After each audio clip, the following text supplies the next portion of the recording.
So this is the percentages again, just to remind you, because we're going to now go into each of these in a little bit more detail. Again, 35% is based on your payment history, paying on time.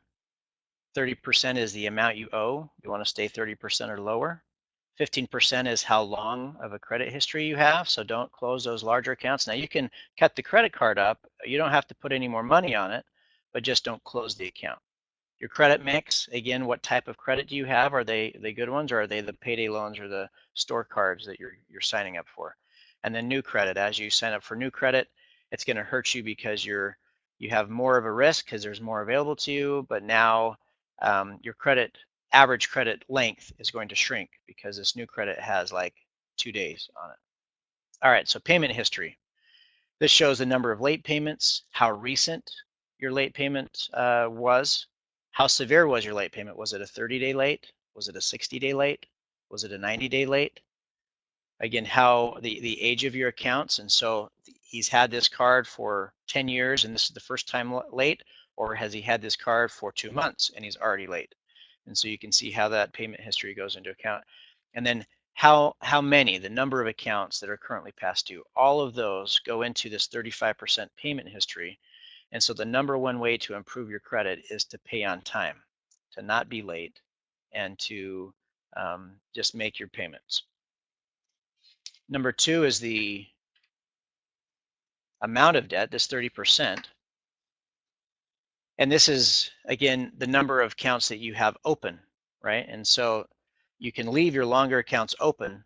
You don't have to close those. Some of those that are shorter, or even if they're not bank cards, but store cards, then some of those you might want to close. Again, the longer ones you want to keep open. This ratio of balance to credit limit to initial loan amount. So if you get a car loan and you get $12,000, do you still owe $11,000 on it, or are you down now to $6,000? And so the higher balance is going to hurt your credit score.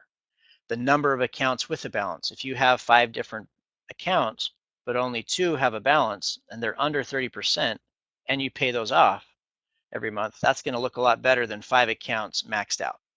So how many of these accounts have a balance?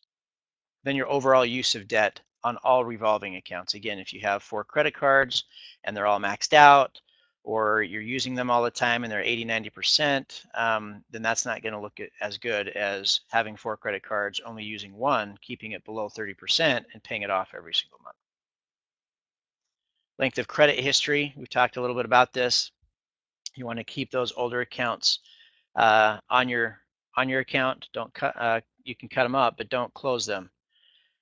You want to keep those open. And so it's the average age of the revolving and installment accounts. You got to take those. So again, if you apply for a new card, especially if it's a store card, it's the wrong kind of card. And then also now your average age has shrunk, and that's going to hurt your credit.